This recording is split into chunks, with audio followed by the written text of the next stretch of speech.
Salut à tous, épisode 23 avec Corandon, Alpecin. On a du pain sur la planche, vous allez voir, c'est un épisode que je classerai assez haut dans, dans le top des plus surprenants ou des qui m'ont aussi le plus passionné à jouer. Bref, je vais pas trop spoiler, vous allez voir ça juste après. Un Corandon Alpecin, le troisième d'affilée, alors qu'on pouvait peut-être attendre du Astana. Ne vous inquiétez pas, Astana, on l'oublie pas, on a plein de choses jolies à faire avec. Le pro cycliste, il y a un petit truc que je vous mets en sondage, j'en dis pas plus. Vous vous exprimerez, parce que là aussi j'ai envie de réserver des petites surprises, mais il se pourrait qu'il y ait un petit truc qui se prépare. Allez, on resitue les choses. Petit bilan de la partie, on est au bout de 2 ans, un peu plus que 2 ans et demi de jeu. On est en train d'accomplir une saison juste exceptionnelle. Voilà, avec le développement notamment de Van Der Poel, mais pas que, hein, parce qu'au final on a vu qu'il y avait pas mal de choses qui pouvaient faire plaisir. On sort d'un Giro où Emmanuel Buchmann s'est imposé, on a eu Sinchek qui fait 7ème, c'est plutôt pas mal.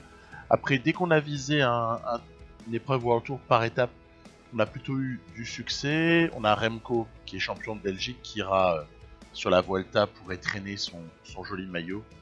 Notamment, voilà. Bon, je passe sur le bilan des monuments et le bilan des classiques parce que celui-là, il est juste hallucinant, voilà. Et non, ce qui est important, c'est qu'on a vraiment ce Tour de France là à poursuivre. Je vais pas le terminer, hein, c'est trop long en fait à caser dans un seul épisode. Celui-là déjà, il fait un petit peu plus de 35 minutes, hein, donc bon.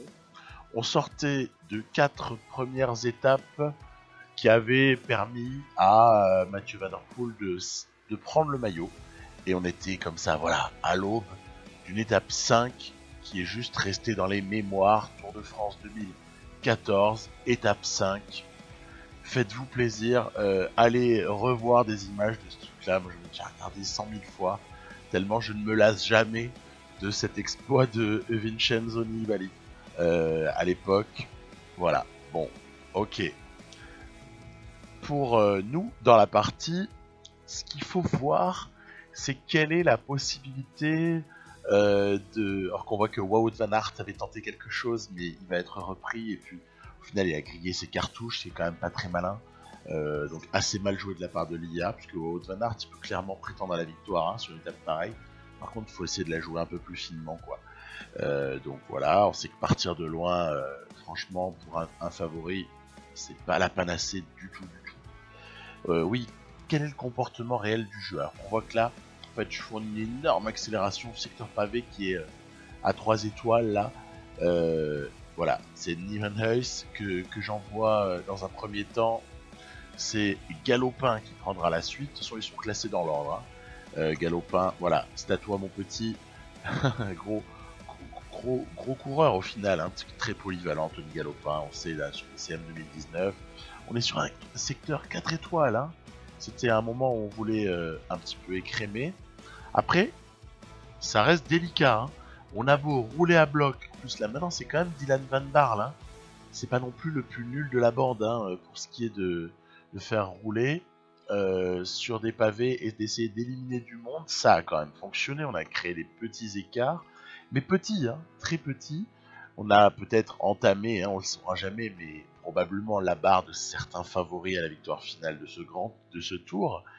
Mais toujours est-il que voilà, un petit entre 20 et 30 coureurs comme ça dans ce groupe de tête, emmenés à présent, maintenant que Van Baarle, Galopin et Nieuwenhuis avant lui avaient fait le boulot, emmenés par Sénéchal. On a Mathieu Van Der Poel qui tente un putsch pour essayer de mettre à terre les Geraint Thomas, Tom Dumoulin, Romain Bardet, Thibaut Pinot, etc. Peut-être Primoz Roglic aussi, qui est aligné, hein, sur ce Tour de France. Essayer de mettre tout ce petit monde-là à terre, mais honnêtement, c'est pas évident. Tige Benoît attaque de Tige Benoît. Ah, écoutez, quand je vois ça, j'ai presque envie de le laisser partir pour qu'il aille gagner. Non, parce qu'on est dans une logique un peu particulière dans cet épisode. Je crois que j'avais un peu donné le ton. Regardez la petite accélération de Van Der Poel pour rentrer joli groupe avec Sepp Van Mark, Tish Benoît, Mathieu Van Der Poel. Je bois du petit lait quand je vois ces trois-là en tête. Bon, évidemment, Salomon, il est un peu en difficulté. Mais est-ce qu'on est surpris avec son petit 64 en montagne, en pavé, qu'est-ce que je raconte, c'est pas surprenant, Bon, regroupement, en tête, il y a quand même Sagan et Alexander Kristoff qui sont rentrés. Allez, ça devrait se jouer à 5. Et là, je me dis, j'ai préjugé de mes forces. J'ai été un peu trop prétentieux. C'était trop délicat de partir de loin. Et du coup, j'essaie quand même de jouer l'effet de surprise. On va se faire taper par Sagan. On va se faire taper par Peter Sagan. Et non. Victoire. Bon, celle-là, vous voyez, je la rapprocherai d'une victoire aussi. Je la rapprocherai celle-là de celle, vous savez, de Lutsenko sur championnat du monde 2019 dans la partie avec Astana. C'est le scénario où tu t'imposes d'un boyau sur la ligne et en fait, t'es vraiment convaincu que t'as perdu. Et ben non, victoire de Van Der Poel. Alors, les écarts, vous avez pu les constater, ils sont pas énormes. Ils sont pas énormes. C'est-à-dire que quand on se retrouve avec de même pas moins de 2 minutes prise à Dumoulin, Guérin Thomas, bon Bardet il a pris un peu plus, d'autres aussi, mais ça reste quand même assez modeste. Je peux pas dire que j'ai réellement réalisé le gros coup que j'aurais pu espérer faire sur cette étape 5, franchement, parce que je m'attendais à vraiment taper fort, à faire une grosse différence. On voit le final là de l'étape qui suit. Attention, sprint massif. C'est pas pour nous, hein, a priori. Hein. C'est pas pour nous, c'est pour Sam Bennett. Tiens, intéressant. Sam Bennett qui s'impose. Ouais, je reprends ce que je disais juste avant. Je m'attendais pas réellement à faire non plus une énorme différence, mais je pensais quand même faire un petit peu plus que ça. Et l'état d'esprit qui m'anime là sur ce Tour de France, c'est un peu, un gros état d'esprit mode gros barbare. Tu vas comme un fou et t'essayes vraiment de sécher l'IA si c'est possible. Donc là pour le coup, le Tour de Suisse, comme je disais un petit peu il y a quelques minutes, et j'avais pas terminé parce que il y avait les images qui commandaient de parler de ce qui se passait sous nos yeux. Le Tour de Suisse, il a donné le ton. C'est-à-dire que j'ai rien lâché sur Tour de Suisse. On a réussi à faire 3ème derrière Bernal et Simon Yates, avec quelques arrivées quand même plutôt coquines au sommet, hein, donc, et aussi un contre-la-montre, pas non plus la spécificité de Van Der Poel, même s'il n'est pas pourri, hein, vous avez vu ses notes. Van Der Poel, c'est quand même 73 en CLM, 77 en prologue à force de travail. Bon, il y a ce petit 73 en montagne aussi qui est quand même... voilà, il est ce qu'il est, c'est comme ça, voilà. On espère progresser, je crois qu'il y a encore un petit peu de marge, on peut encore le faire progresser, mais on a ce qu'on a. Puis à côté de ça, on a aussi des notes physiques de l'espace. Dans ce final, regardez par exemple, voilà, dans ce final de l'étape 7, qui est longue, hein, attention, hein, c'est une étape longue, c'est une étape sur laquelle il y a vraiment un final pour puncher, hein, eh bien, peu sont les coureurs capables de nous accompagner en cette fin d'étape alors qu'on aborde la toute dernière difficulté avant l'arrivée à Nancy. Je vais tenter de mettre sur orbite Van Der Poel et on va bien voir ce que sont capables de faire ceux qui sont avec nous. J'ai nommé Primoz Roglic notamment, et précisément, qui est-ce qui s'accroche à Van Der Poel alors que les autres ont lâché? C'est Primoz Roglic, donc un énorme Primoz Roglic, honnêtement, ce coup-là. En plus, Primoz Roglic, il est trop fort, il arrive à revenir dans la descente, alors que je suis à 99 avec Van Der Poel qui est à 85 en descente. Plus les notes physiques, donc là, bon, c'est clairement cheaté que Roglic il arrive à rentrer, parce que normalement il n'arrive pas à rentrer. Bon, pourquoi pas. Après, on ne tremble pas réellement à l'idée de terminer comme ça face à Roglic. Parce qu'on sait très bien qu'au sprint, Van Der Poel il s'impose, hein. Il n'y a pas de souci. Mais moi, ce qui m'intéresse, c'est vraiment d'essayer de pouvoir faire enregistrer un écart de temps à l'arrivée de cette étape.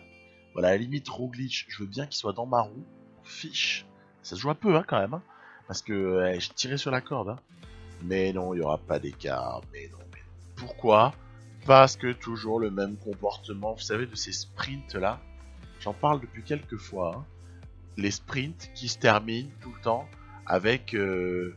Déjà, les sprinters, je trouve qu'ils passent vachement bien les difficultés.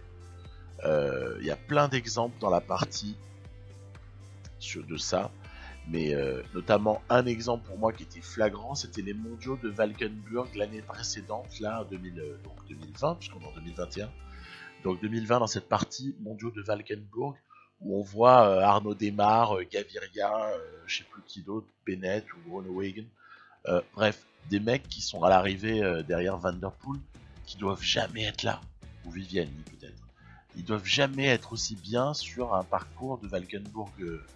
Donc bon, voilà, on a compris, les sprinters ils passent super bien sur PCM 2019, beaucoup plus que sur 2018 par exemple, où ils étaient lâchés quand le profil imposait qu'ils se fassent lâcher.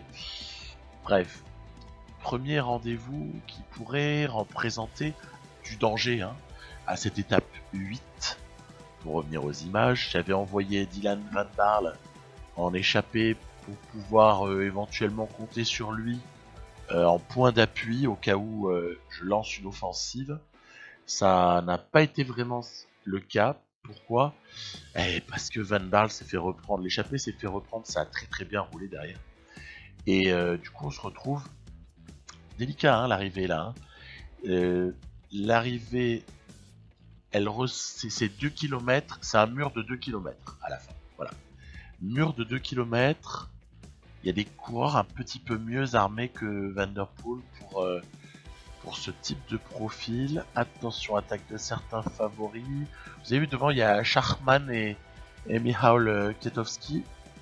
Donc il va falloir essayer de rentrer, on va dire sans s'affoler, hein.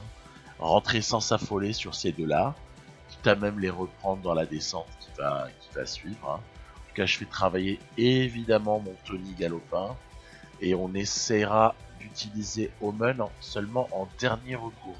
Parce qu'en fait, Omen, je n'utilise que quand je suis obligé de le faire, parce que sinon j'ai envie quand même de le préserver, le pauvre.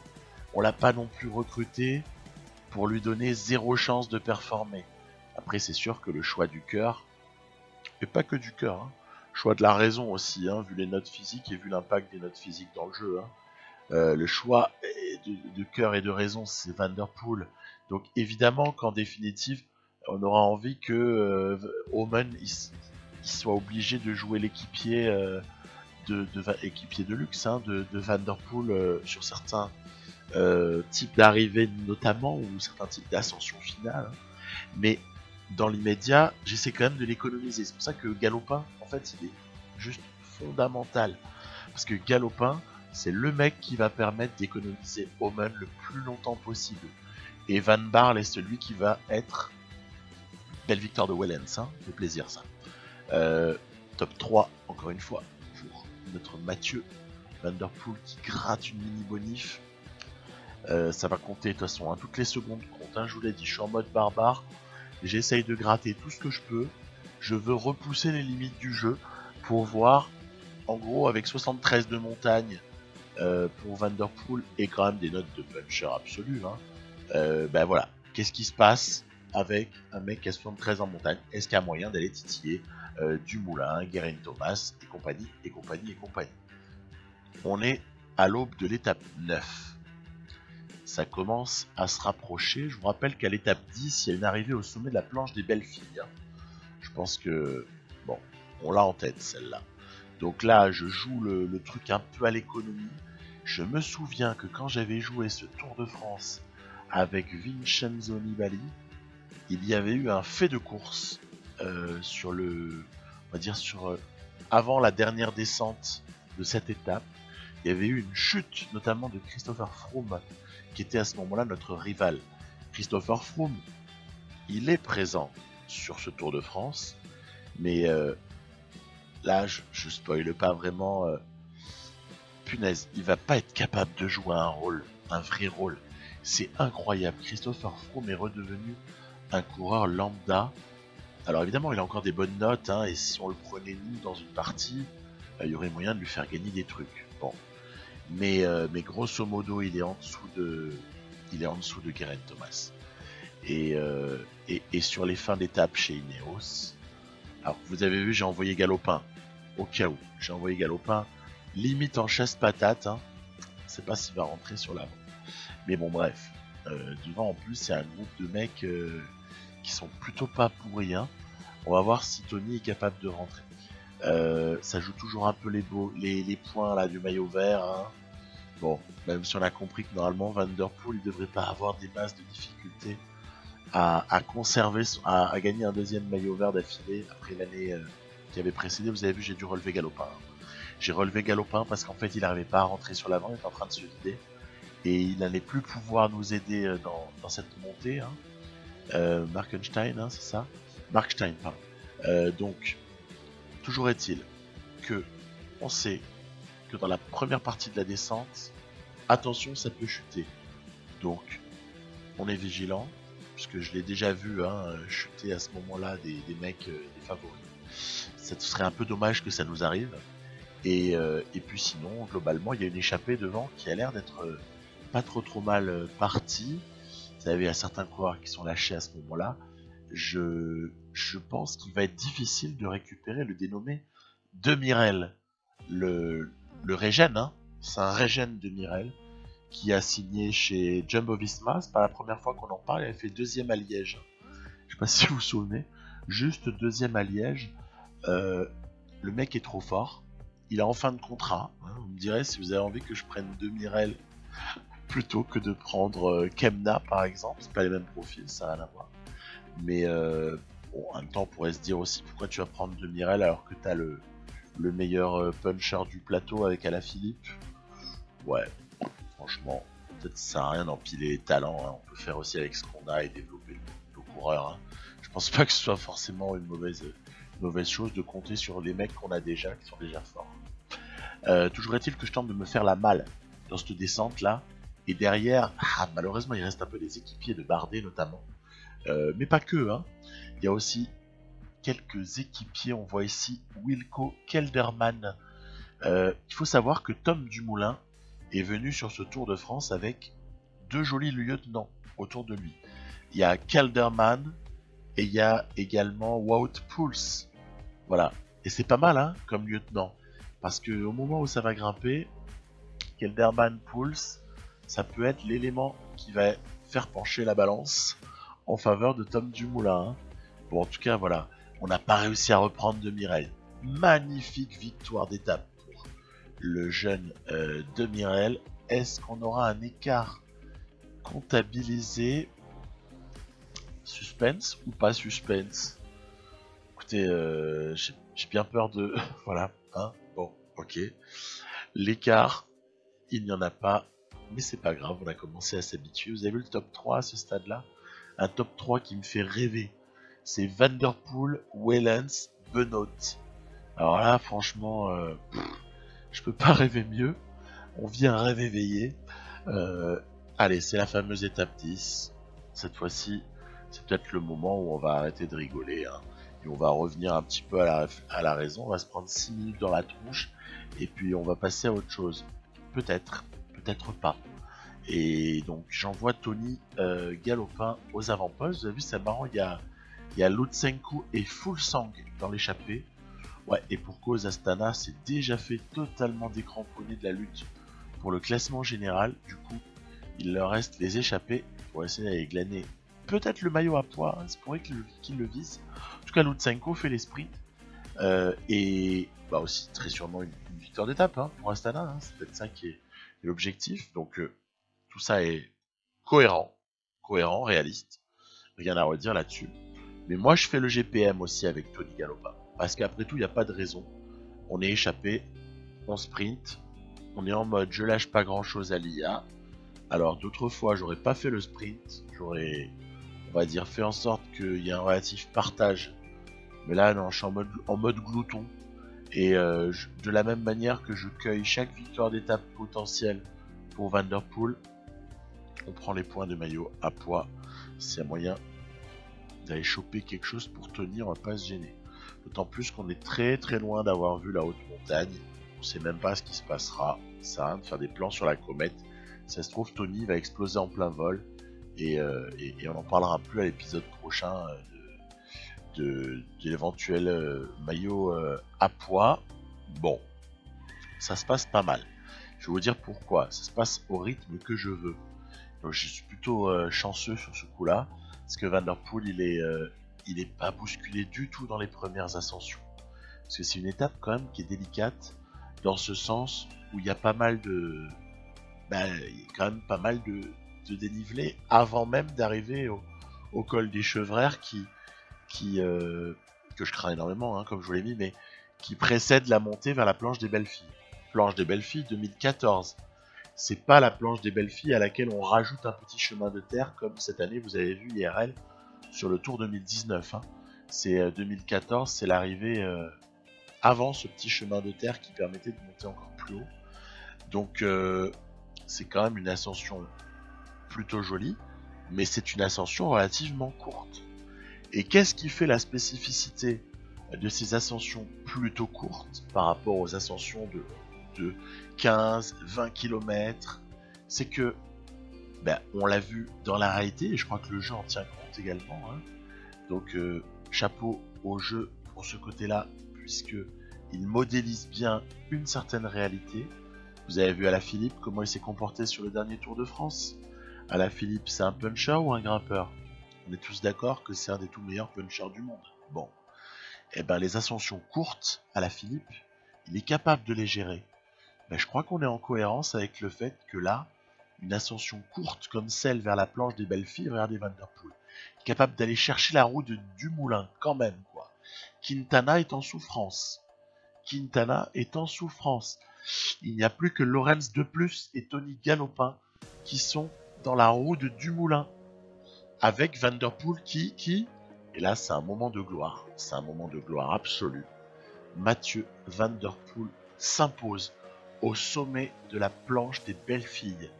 Victoire mythique. Victoire sensationnelle. Jamais dans mes rêves les plus fous, j'aurais imaginé une victoire sur cette étape-là. C'était insensé. Et pourtant, ça s'est réalisé. Vous voyez les noms des mecs qui arrivent. Hein. Il y a des mecs qui grimpent plutôt pas trop mal, qui se sont fait complètement surprendre sur ce coup-là. Ce qui fait que Van Der Poel, au soir de l'étape 10, on rappelle, il y a une étape de repos hein, le lendemain. Enfin, il y a un jour de repos, pardon, avant l'étape 11. Mathieu Van Der Poel se retrouve avec plus de 2 minutes d'avance sur Tom Dumoulin, plus de 3 minutes sur Geraint Thomas. Donc, jour de repos après l'étape 10. Et donc, on a récupéré de la fraîcheur, là, voilà, une fraîcheur excellente pour tous mes coureurs. On a récupéré de la fraîcheur pour attaquer l'étape 11, qui serait plutôt arrangée dans la catégorie des étapes, vous savez, qui sont destinées aux baroudeurs, qui sont destinées aux punchers, hein, mais qui peuvent être des étapes de transition assez piégeuses pour certains favoris. Hein. Donc moi je perds pas ça de vue et je me dis là encore que s'il y a un truc à faire, on va pas se gêner pour le faire. Bon, on va voir. Déjà arrivé après une descente, on ne peut pas ne pas se sentir concerné par la victoire d'étape. Mais bon, il va falloir quand même que ça se goupille plutôt pas trop mal. Vous avez vu, j'ai encore envoyé Tony Galopin dans l'échappée. C'est le petit phénomène récurrent là de cette première moitié, on va dire, de Tour de France. Tony Galopin en échappée pour servir soit de point d'appui, soit après s'il peut aller en chercher une, je ne me priverai pas, mais on va quand même toujours privilégier le général de Van Der Poel.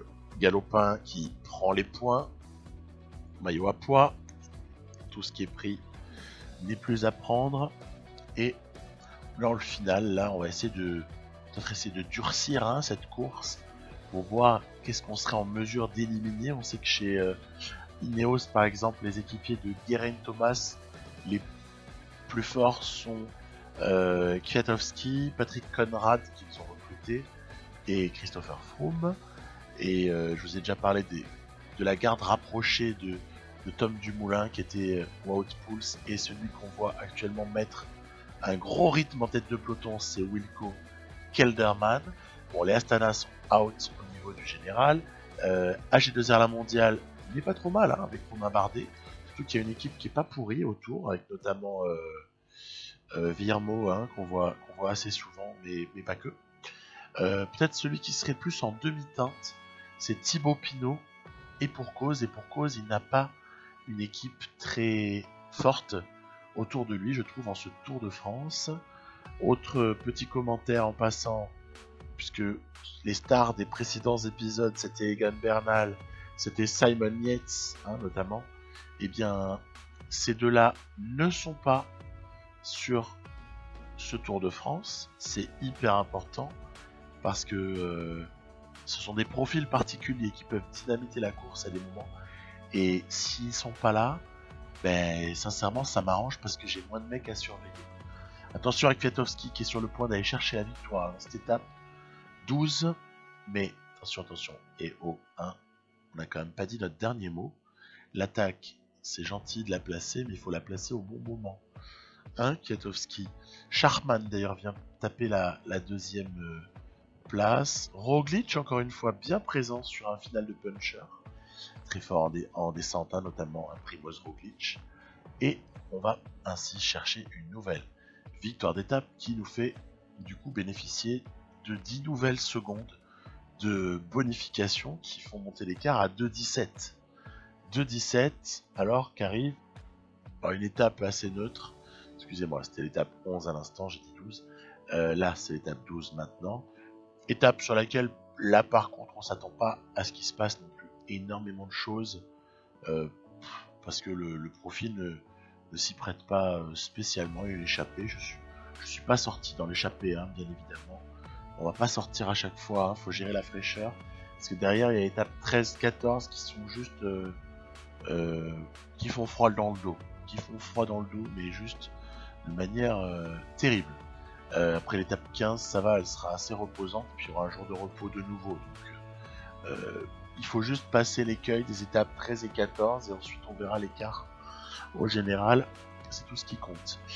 Alors, on a un final là encore, sur lequel les punchers peuvent éventuellement avoir leur mot à dire, mais on pense quand même plus aux sprinters, vous avez vu. Les meilleurs sont présents. On a Dylan Groenewegen, d'ailleurs j'ai raté le départ là. Raté le départ des fameux sprinters qui prennent 500 mètres d'avance sur le reste du peloton. Donc c'est un peu voilà, quelque chose qu'on peut déplorer, que je trouve de plus en plus récurrent là sur PCM 2019.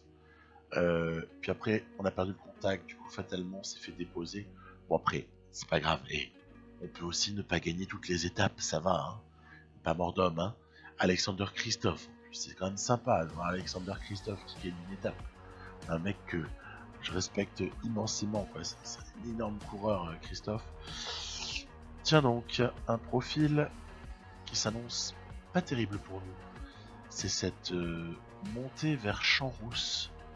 Alors là, laissez-moi vous dire que je suis pas serein. Je suis pas serein du tout.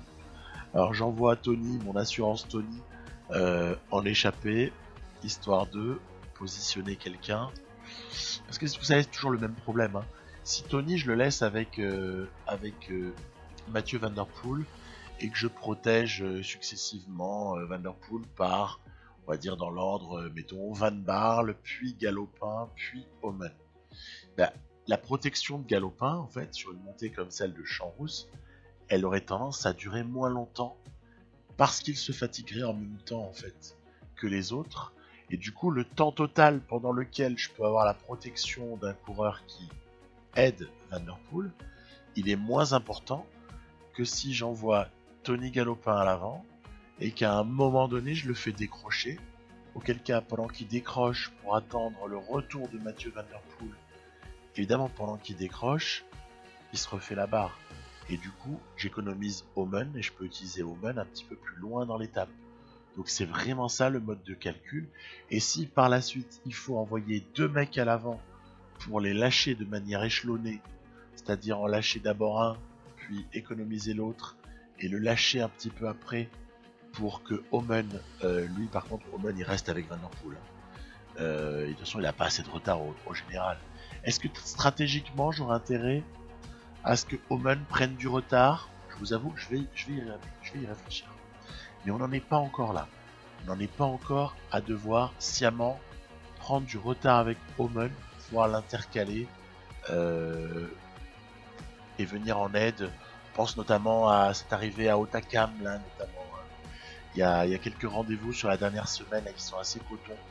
Et ça méritera d'y réfléchir. S'il faut le faire, je le ferai. Je le relèverai dans une étape juste avant. On verra bien. On verra bien. On a encore un petit peu de champ pour le faire si on l'estime nécessaire. Galopin, superstar. Galopin qui passe en tête des GPM, frais comme un gardon.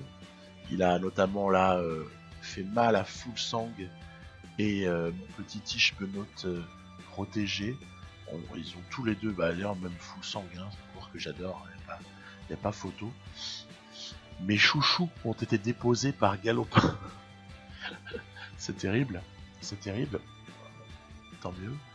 Et l'on aborde, voilà, on est au pied de la montée vers Champs-Rousse.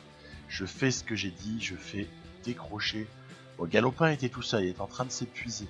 Donc ça avait plus aucun sens de le laisser à l'avant parce qu'à terme il allait se faire reprendre. Donc autant lui faire récupérer de la barre là, toujours le même raisonnement.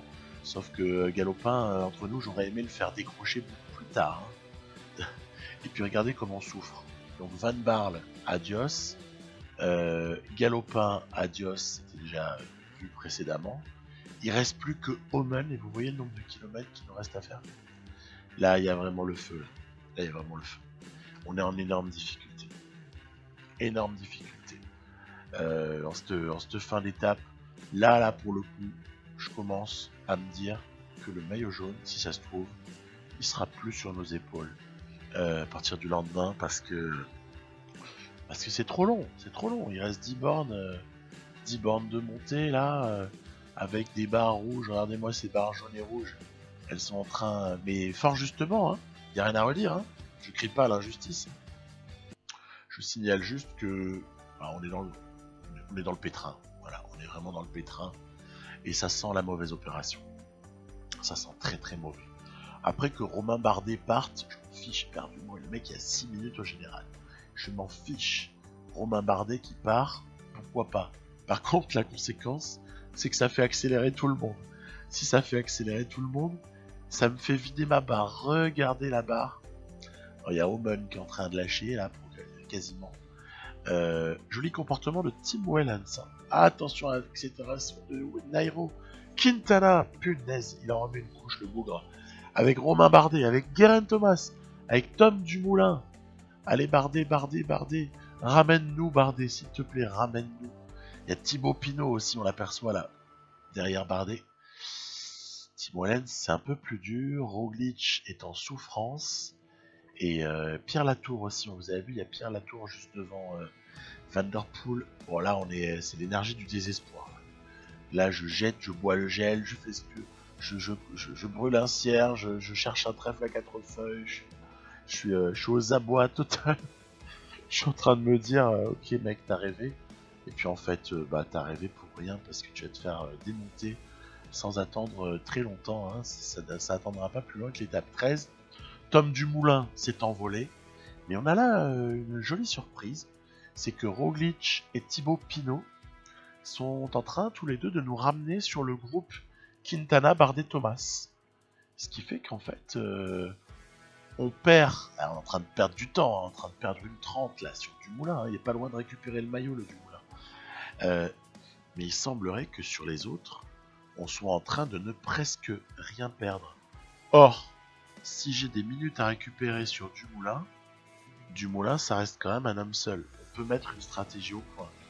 On peut éventuellement trouver un stratagème pour éliminer Kelderman et Pouls en début d'étape et par exemple le retrouver Dumoulin en 1 contre 1 face à Van Der Poel sur un profil qui peut-être nous désavantage pas. Donc des solutions tactiques, on peut en avoir. Mais on peut en avoir si on a un ou deux adversaires. On peut en avoir si on en a 5 ou 6. Parce que là, on n'arrivera jamais à éliminer tout. Donc, on limite les dégâts. Voilà, c'est tout ce que je veux dire. On limite les dégâts sur cette étape 13 qui était honnêtement assez cauchemardesque. Cette longue montée comme ça sur terrain montagneux, je crois que c'est environ 7% de moyenne sur 19 bornes. C'est le cauchemar le plus total. Et donc, il y a une fin de Tour de France que je vous proposerai prochainement. Je n'ai pas envie de dire quand, parce que ça dépendra de plein de choses. Mais en tout cas, le plus vite possible, parce que même moi, j'ai envie de voir la suite. J'ai envie de savoir ce qui va se passer. J'ai envie de la jouer. Et puis, d'ici là, voilà, je vous dis bonne continuation. On se reparle dans pas longtemps. Épilogue du Tour de France à suivre. Et mon Dieu, ça s'annonce très très tendu. Qu'est-ce que pourra bien réussir à faire Van Der Poel? Est-ce qu'il va s'accrocher à un top 3? Est-ce que ça va craquer et faire top 5? Il y a encore plein de questions et il n'y a pas beaucoup de réponses. On verra tout ça bientôt, je vous dis à plus. Bye bye.